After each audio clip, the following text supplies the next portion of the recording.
Hello, Awesome. everyone, and welcome to this recorded stream conversation between GrimGriz and David Swedlow, who is this way. Hey, um, as everyone familiar with the channel knows, I do savings throws against mind control for what follows because we're constantly swimming in mind control, and at least here I give you a savings throw against it. You choose survival, social, wisdom, or heart as the basis for your savings throw. And if it's over 10, you take half damage. You can get the +3 bonus if you comment, because, right? So, survival, social, wisdom, or heart, choose! And the survivalists, with a 19 today, socialists, an 8, wisdom lovers, 13, and you heart folks, I mean, I guess this David guy is going to hit you too, because both of us together give you a 2. We're going to get you.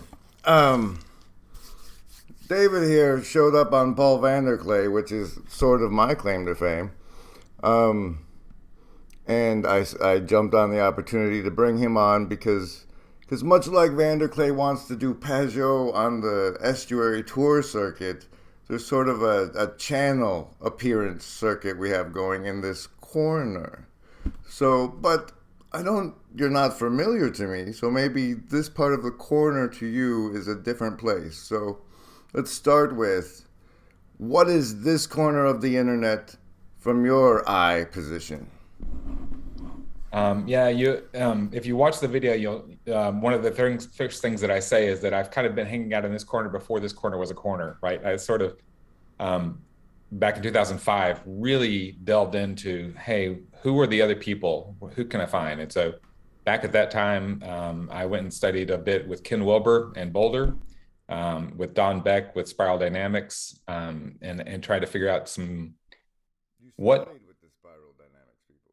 Yeah, I actually took one of their certification courses, a weekend long um, training for spiral wizardry, right? Yeah. Um, and as well as kind of just looking at the time, I was engaged in the conversation, but I really was looking more at the collective intelligence, at collective wisdom, even more than collective intelligence. But what is that collective awareness that we have? Like I was sensing that it was possible, but trying to think from that space and having a real tough time. Like um, it's gone. I'll get into the details of it, but it's progressed. Continuing to delve into and trying to find out what that is.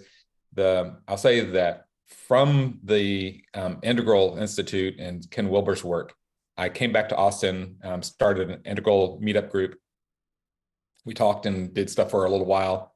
I found that we kind of got into a little bit of a rut, same people showing up, having the same conversations over and over again. I was like, yeah, I was looking for something a little more something, and I couldn't tell what it was, but we got to it in a little bit of a backspin, and so I dropped out of that. But a couple of other people picked up the mantle of the Integral Meetup Group in Austin, and one of them was a fellow that I became good friends with, who then started the practice of circling about 8 or 9 years ago, brought it to Austin. From And Burning Man. Yeah? well, he was not at Burning Man. He the you if you the Burning Man instance is from Guy Singstock. He Um, brought it from Burning Man. That's where he yeah, found he it. brought it from Burning Man, and that Okay. was a while back. But Jordan Allen is the one who brought it to Austin in a big way, and has been doing. He was started a Monday night circling lab back in 2008 or so, and has been doing it. We've only missed like 4 or 5 Mondays in the past 8 years, so we've Okay, been so essentially this corner of the internet found the discussion that you were already in. right. It was yes, yes, yes. And I'm actually talking to some other people as well. That's like there is a coalescence of something. Like there is almost an attractor. This corner is an attractor, and I can't claim credit for being the creator of the attractor, but I sensed the attractor early Yeah, on. you were we me and Sally visualize it as a hops fibrillation Right. out in the Yes. desert. And then like it's down the road, and we're at this little cafe, the Fringe Nexus Cafe, where people like they're on their way to the thing. We stop in and have a chat. Yeah. That's the whole basis for these Fringe Encounter, the video series I'm doing. So channel wise, internet wise, this internet corner, what nodes do you recognize as being corner? So actually, interesting. Rebel Wisdom is one of them. A little more fringe from my taste, but it is definitely participating in that. A lot of good people. John Vervaeke is one of them that passes through there. In fact, John's at the last campfire event that the Rebel Wisdom folks are having this weekend. I just came from there, a live stream part of it, but they're doing a live version there in the UK. Daniel Schmachterberger's there as well. So Rebel Wisdom's definitely one. The Stoa is definitely one. Paul Vanderklay and what Paul Vanderklay and Jonathan Pajot are doing and working with John Vervaeke is definitely one. I jumped in on early on the Awakening from the Meaning Crisis series, and was so like blown away and opened up by it. Like the feeling that I had was I'm not a philosopher. I haven't studied deeply with any of the philosophers, but I'm aware of them. You know, I'm a I'm an armchair philosopher and have tried to keep up with a lot of the stuff.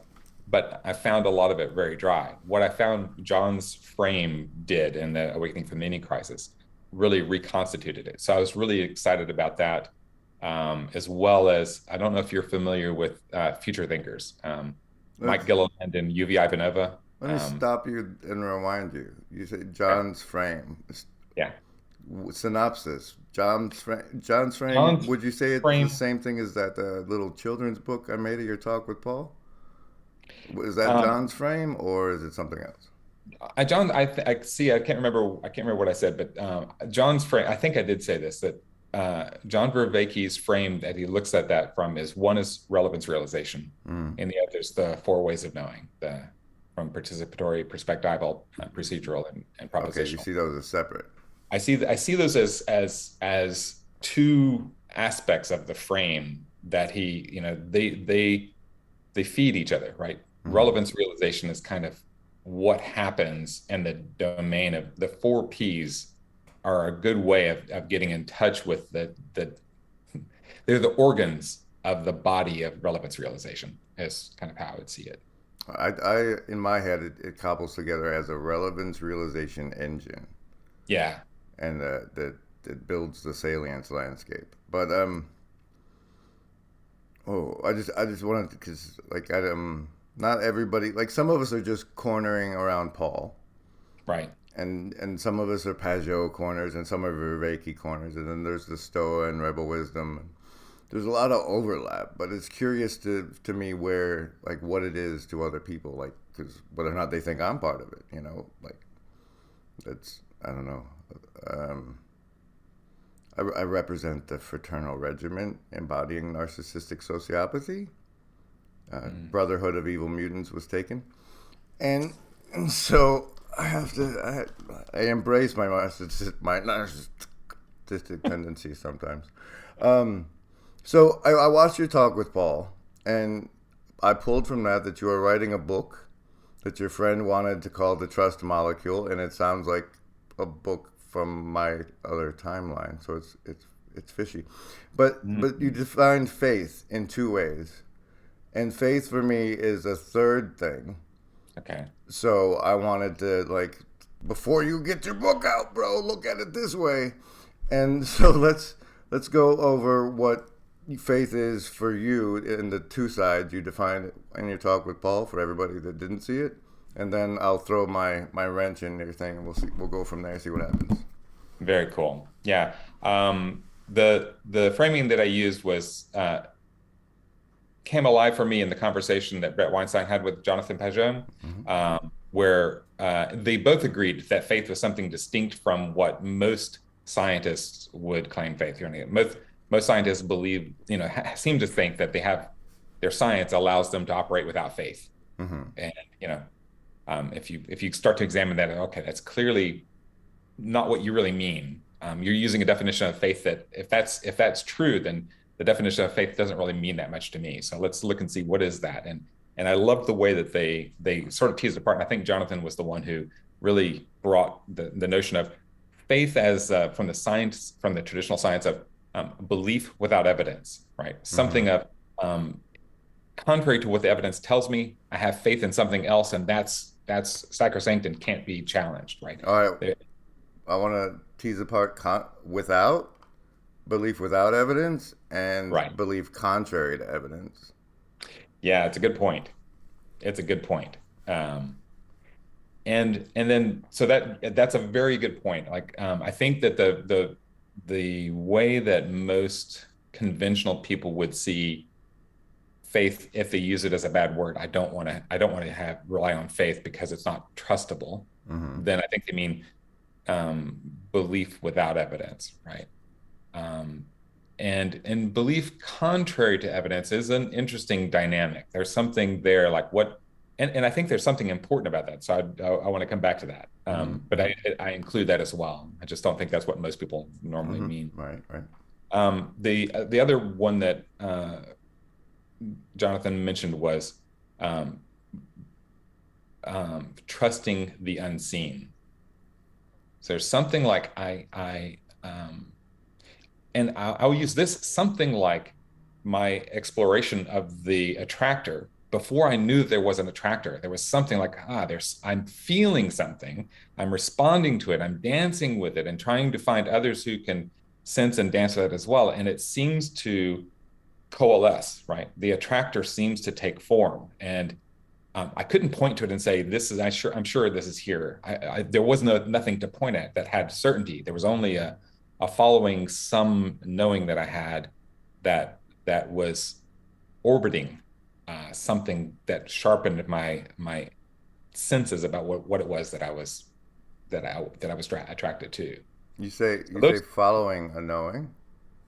Yes. Can you look back at like you say I was attracted to something, and so this, and then later so this, and like these are the evidence that this attractor was pulling me toward. Do you have like moments that, I'm not asking you to go through them, but you can look back and see how the path, once, like you don't know that you're on a path, but like once you start to, there's something, wait a minute, this is leading somewhere. That's Right. part of the experience. Yeah. Yeah. Okay. I'll say, yeah, possibly a little controversially here, that that there has been experimentation with psychedelics along the way, and there were moments where something became revealed in a way that was like an awakening. There are people who I think rightfully question whether or not, if there are psychedelics involved, can you trust that? And yet there's something that like I said, I think that's a good question. I don't want to throw that out. But there's something that lingers in whatever was revealed. And one of these early on was after attending a Grateful Dead concert, and being in a very mellow, loving space for humanity. Just I felt very groovy and chill. I was like, man, this place is pretty wonderful.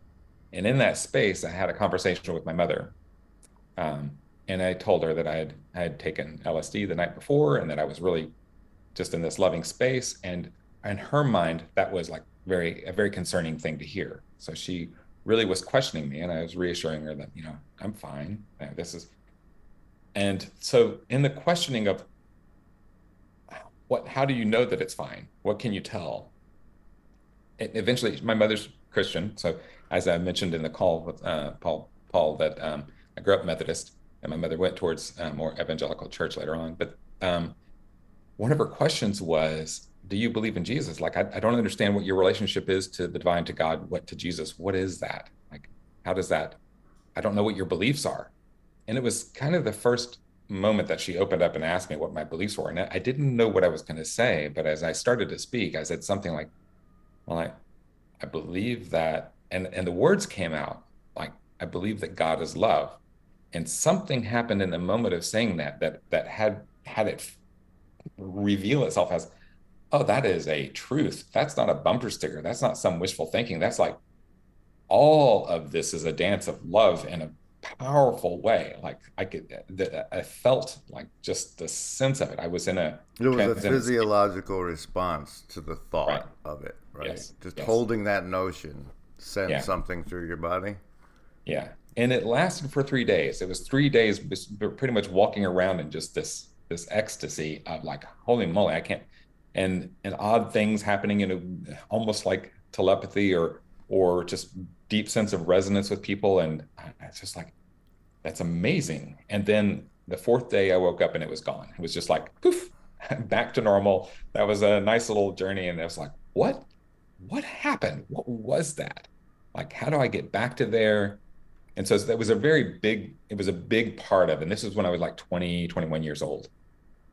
So that was something um, that gave me an inkling that there's something here more than like it's possible to see something from a different perspective that has a very different feel to it. And it's like I wasn't aware of that before, and I wasn't didn't have access to it, but it's watching what it was like to know something. And so there's a subtle aspect of that knowing. When I say there's a knowing that I'm following, it was what is in resonance with this kind of knowing that is trusting the unseen more So, than so yeah. the attractor might have been chasing the dragon of that experience.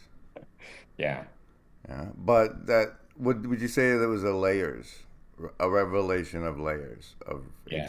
of being, Yeah. right? Because like you had never experienced being on that layer before, and then Right. you came back down. Right. That's Right. interesting. Well, and it's it has revisited. So the let's see, part of the question is around um well, is there a current question with where we're at right now? Is there because I could go in a lot of different directions, but the faith that we were looking at the two Mm-hmm. sides of faith, that that awakening of the sense of trusting the unseen.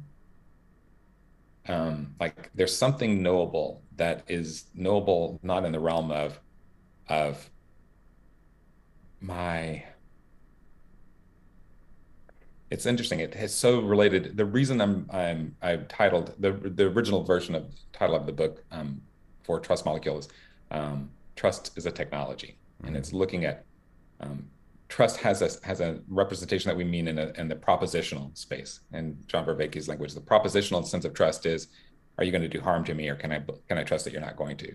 But there's something propositionally that's based on evidence and pattern and looking at you, and the fact that there's an aspect that you have that I will say uh, tingles a part of me, a little bit of wariness, just in that sense of the um, there's a question of um, how grounded and teasing on something that might reveal darkness or light, and it's like it's unknown for me. With you it's unknown, but there's something like I it's more the wariness doesn't completely go away, but there's something in it that's like I like knowing that you're there, knowing seeing what you're doing.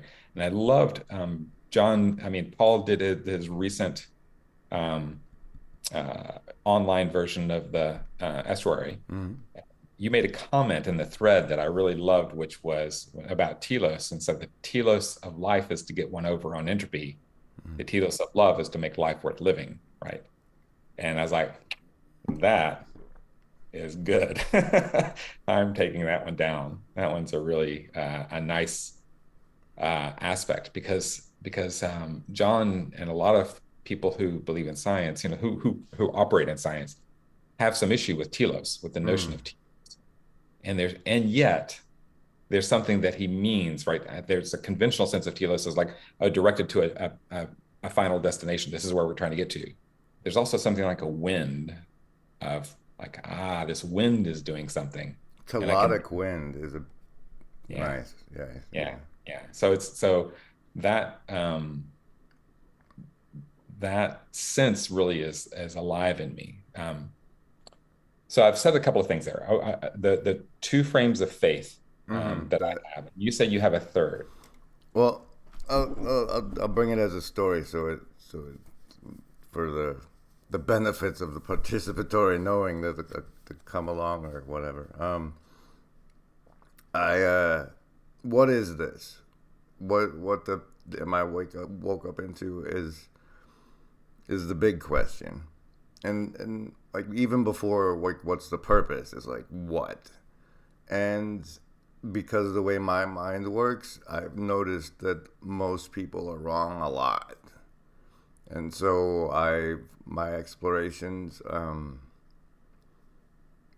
I explore things that other people don't trust because they might be right about part of it, and there came a time in my life when the existential uncertainty and whatever carrying while carrying all the various arguments and being on the internet put me in conflict with a lot of atheists because like I think even John says it sometimes like the fundamental question is why don't you kill yourself? And like that was something I was wrestling with very, very, very seriously for a multitude of reasons. And here I am. There's internet atheists everywhere, and like so it was a life or death fight, like argument with me and those people, and it took a while. But what I came to from that fight is that here's a piece they'll be able to take and misuse is it's faith is a hedonic adaptation to chaos. There's this Ollie North fella, I think, who's famous for like there's the knowns and the unknowns, and then like eventually there's the unknowable unknowns, and that's like what is this? Yeah. And like so what happens is our faith goes into what makes that bearable. And their big argument with faith it's not it's a justification argument. It's like it's everybody's always faithing. It's what holds our axiomatic presuppositions. Like when if you start exploring cannabis, you might encounter what they call as paranoia.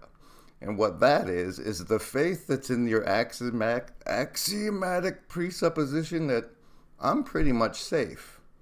The faith that's in that gets like drained out, gets fogged out, and you forget it's there. And then you're like, wait a minute, I might not be safe. And then pop, pop, pop, pop, pop, pop, pop, pop.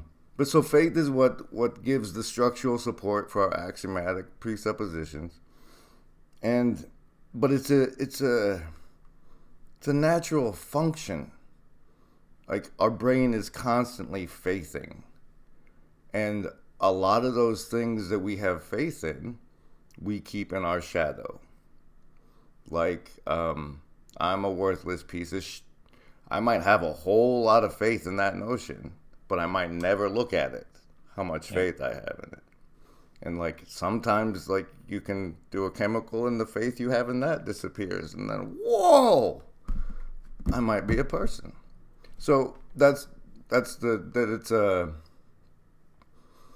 it's a natural function that gives structural support to our axiomatic presuppositions is, I guess, my third wrench. That it's a hedonic adaptation of the chaos was something that came up while I was thinking about this conversation upcoming. So I haven't chiseled at it at all, but it's a notion. Yeah, I really like that. I'd like to explore that a little bit because there's some stuff that in the exploration of this trust molecule book that I'm looking at, like what is it that I'm investigating? And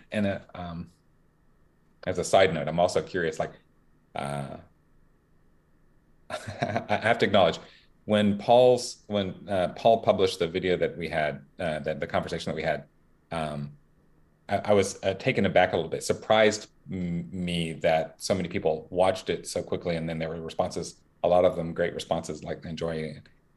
Some that were there's something along the lines of, hey, what, you don't need all this stuff. Just love God, believe in the Lord, and everything will be fine. Forget all the mathematics, right, or the science, or trying to figure it out.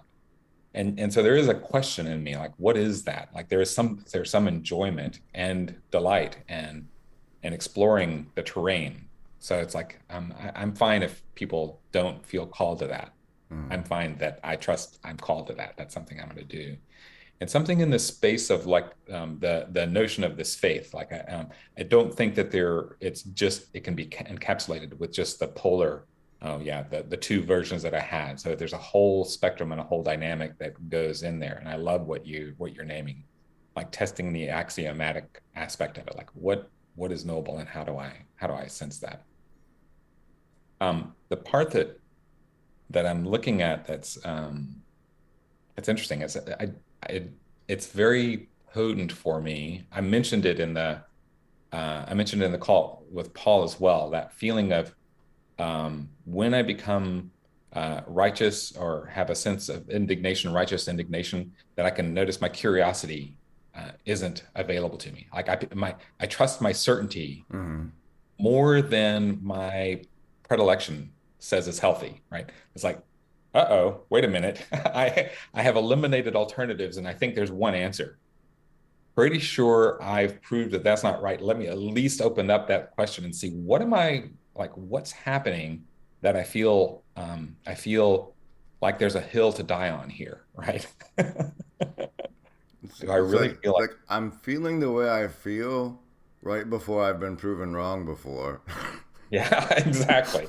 Exactly. Yeah, there's some kind of humility, and it's something that I recognize. I had as a child, lots of assumptions about, I know what a person is like, and then getting to know them and reflecting it back and say, wow, let me compare what I thought I knew with what I know now. And something like that flashbulb moment of, somehow what I thought as that first impression stayed kind of pristine in me. It was like I was able to store a snapshot and compare it to what I thought now. And it's like, holy moly, that's so different from what I expected. I didn't have any idea that this is Well, what I, that's like an evaluation of your own heuristic, and yes, most people yeah, just keep operating and they don't stop and exactly. evaluate. So that's a plus here.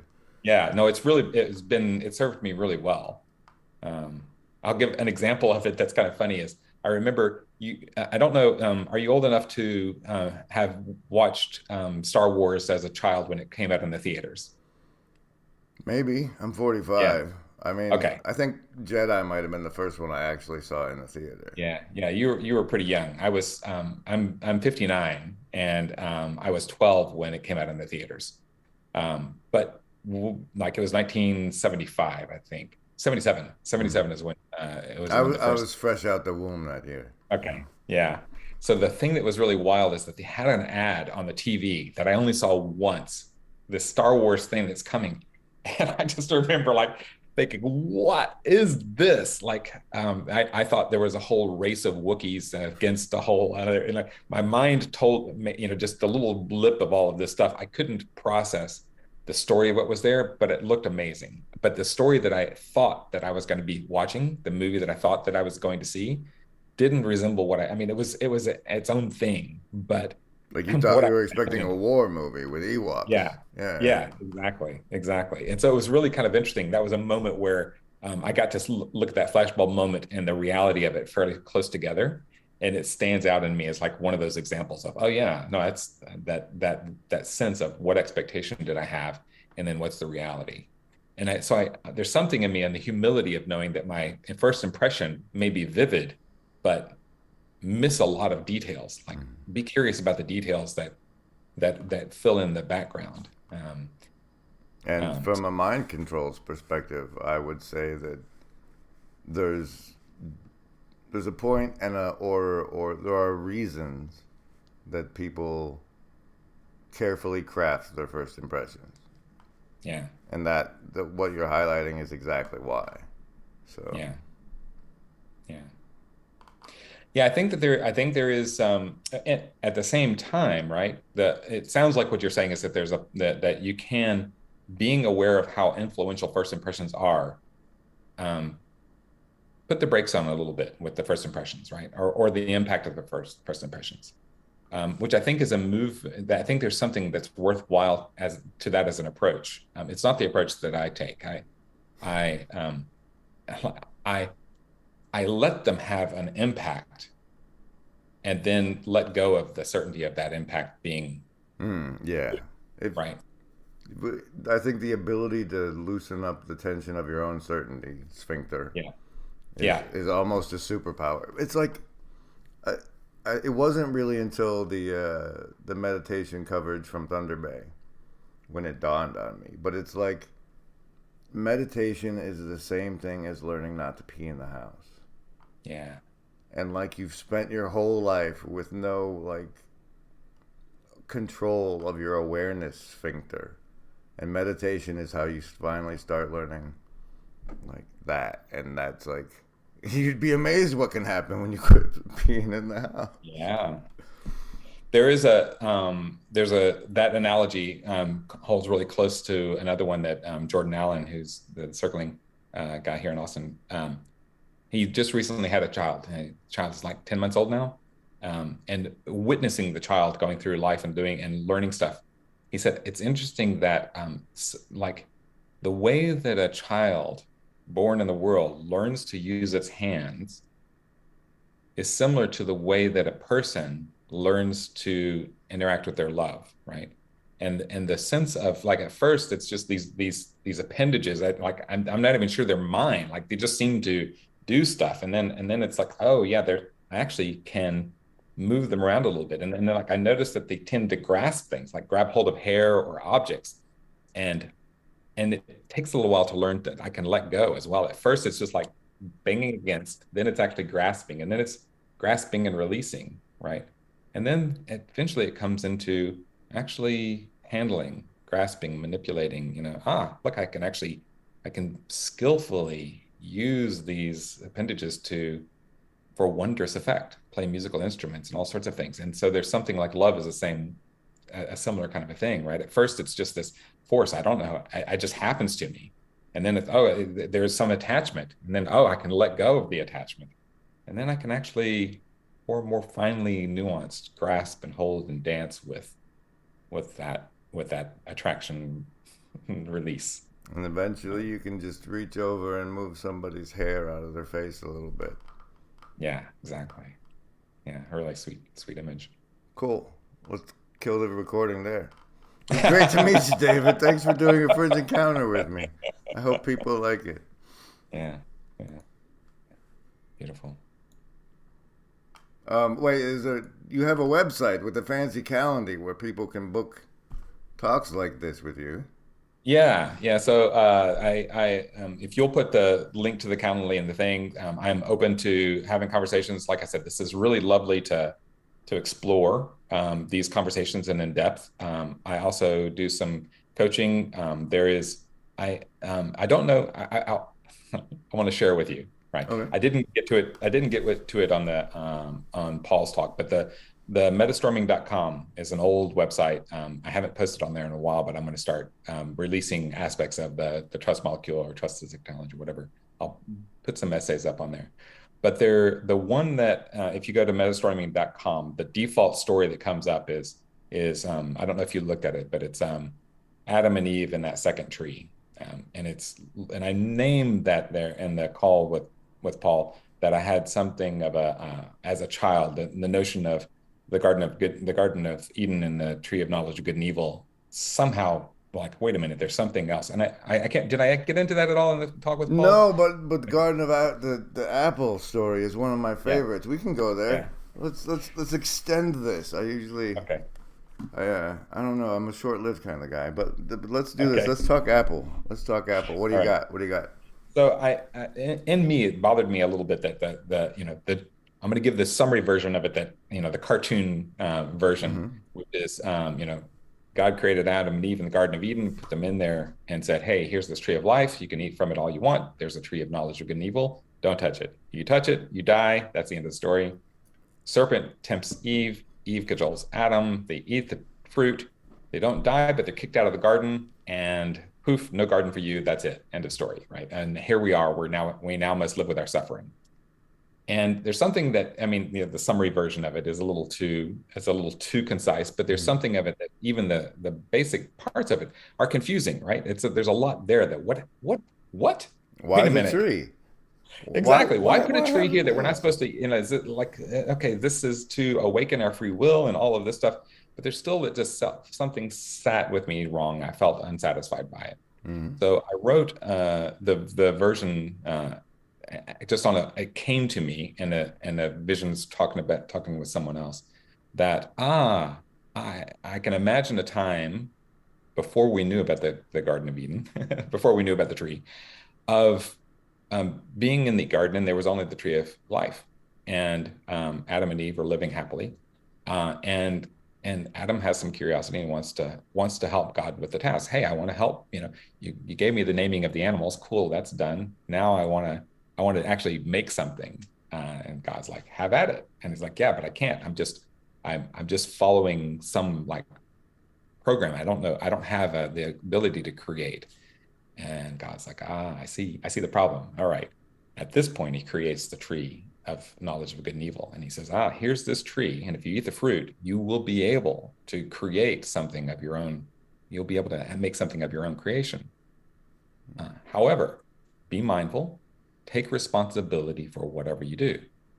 If you don't take responsibility, then the dream will become a nightmare. You'll find yourself lost in the capacity of it, and you won't know how to find your way home. Mm-hmm. And Adam says, home? What do you mean home? And he goes, don't worry about it. Just remember my true name, take responsibility for your actions, and you'll be fine. But Adam and Eve give in to the temptation to sneak into the garden at night, see the fruit. It's alluring, attractive, everything, and they take a bite.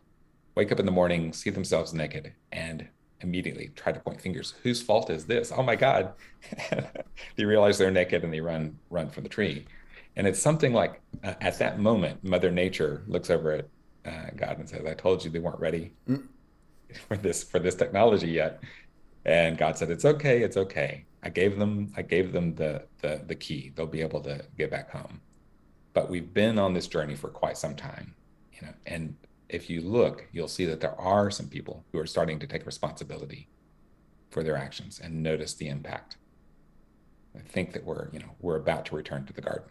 So there's something of that sense of the asking for and the receiving the gift of, that there's something participatory in the dance with eating the fruit of knowledge of good and evil, that in my mind, the metaphor goes more towards nature allowing us to have this this really, really powerful map making technology. But if we're not really aware of the impact of it, then it can bite us. It can come back and make it difficult for us. It's way different from my tree thing. Yeah. A trust mechanism came to mind while you're talking at the front. But okay, so where do you get that Adam was discontent with just naming things? It's somehow the whole story kind of hinges on that aspect of what was it? What is in the curiosity? I think it's actually feeling my own sense of like, oh, what's my place in this? Like, I'm okay, here I am. I find myself here. What can I do? Oh, I can't do anything that I don't believe that I can do. So how do I open up the doors to allow the gifts in so that I can play with them, right? Okay. So it's something that almost makes sense to me before my ability to understand it. It's actually the practice of engaging with it that I notice. Like you said, there's something like, oh yeah, I trust that I'm fine. I will say this as well. I love the known unknown quadrant matrix thing. Mm-hmm. The part that I look at that's really beautiful is the unknown knowns. That quadrant gets not nearly enough attention in my The estimation. shadow knows. Yeah, exactly. There's stuff like I know things that, I mean, in part, this story comes from that, right? Like when I check it, when I tell the story the way that it makes sense to me, it's like, holy moly, I think that's actually true. There's something in me. And how do I know it? It's like it resonates with me in a way that I couldn't see before that. Like I had forgotten that version of the story. Um, so it's not necessarily the story for everyone, but it does ring for me in a way that's like, huh, I can pay attention to what's there, and Well, ask questions. let me poke around at it. See, because for me, the the tree of knowledge of good and evil, the serpent says it'll make us like God. So what the serpent is saying is sort of what you're saying. Um, and my take on the Apple situation is more like in creation there is beautiful, like you have to believe a lie to know some things Mm, is the mm, angle really, and it's like the like you have you ever heard the about the cases where the right hand will start doing crazy things like trying to yeah, kill you or whatever. yeah, It's like that sort of knowledge of unity. Like your hand in that situation has lost the knowledge of unity. And yeah, for me, eating the apple is the loss of the knowledge of the unity of creation. It's the perception of separation, the veil of separation between. And so like the because the only way for me to do horrible things to Eve is for me not to feel the connection between me and Eve, to know that we're all part of the big one sameness. And like, so the veil of separation allows me the knowledge of evil and allows Eve the knowledge of evil. And so it's a yeah, very expensive trip, yeah, but it could theoretically coming home in your situation is like coming back through the veil. And it's okay, we know what evil's like now. And like the disconnection and but you know that's the apple for me. So I want to. I know we're going longer than your normal short version, but there is something like there was another version of a tree, the tree story that came to me prior to this one that was just also an insight. Like, oh, this there's a story of the tree. I don't know where it comes from. It just arrived full formed in my head. That I then connected with the tree of, and it's like, oh, I think this is the story of the tree of life. And the story of the tree of life is there was a garden with lots of trees, and there arrived a drought where trees on the outside were starting to die off. There was something that was happening, and they were trying to communicate, "Hey, there's a problem." And the tree of life that was in the center, the biggest and oldest tree, is like, "Hey, we're fine, we're fine. We've survived these things before." But as it starts to come in, it eventually gets to the point where it's the only tree left, and the drought is such that the water table sinking down below it's like its lowest roots, and it's like, uh-oh, okay, there is a problem, we need to do something. I don't know what to do though. And one of the roots says, I think I know where the water is and how to find it. If you will give me the resources, I will go and find it. And the tree looks at the options and considers and says, I think this is, we have to do this. And so it redirects the resources of the tree, the water and energy into this one root. And the root digs and wanders and meanders for a while and tries to find. And as it does so, it's taking enough of the resources that some of the branches are starting to wither. And there's one branch that's like, hey, I think you're making a mistake. We need to back off. This is a fool's errand. I don't think you could trust that root. And but the tree knows it's the only option, especially now. There's no going back. It's all or nothing, right? And so it continues to pour the resources into it, and some of the branches are even dying, right? So it's like, okay, this is serious. But eventually the root does find the path that's down beneath the rocks into the source of water and starts to suck it up. And the rest of the tree starts to breathe a sigh of relief. But then they realize they're not actually getting the water back up. It's not coming back up the root system to the tree. And they look down and see what's going on. The root is growing bigger and bigger. It's growing like a tuber, it's absorbing all the water.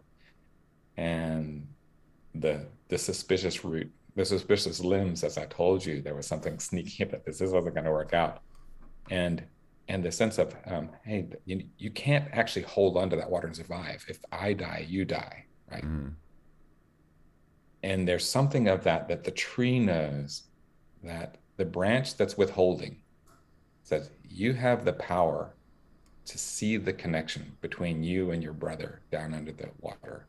You have the power to actually notice this is kind of like brushing the hair out of someone's eyes, right?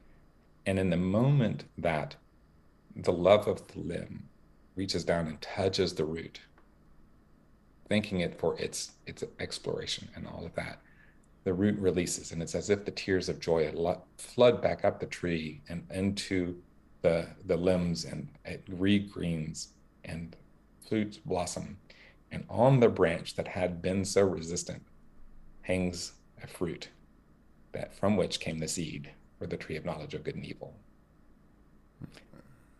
That's where the tree of knowledge of good and evil comes from, is from that awareness of the whole. Like and yeah, I like how this got the moral of how strangling a little bit of doubt can be. That's nice. Yeah, yeah, yeah, Well, yeah. I love the stories as a way to kind of hold my curiosity and my doubt, my trust and my faith, and explore, looking down, digging down into that chasm and finding the place where it all balances and reconnects. well, I let you take it longer, and now you went and touched me or something. So I'm getting the hell out of here. Thanks, everybody. All This is right. David. I'm Grim. Thanks a lot.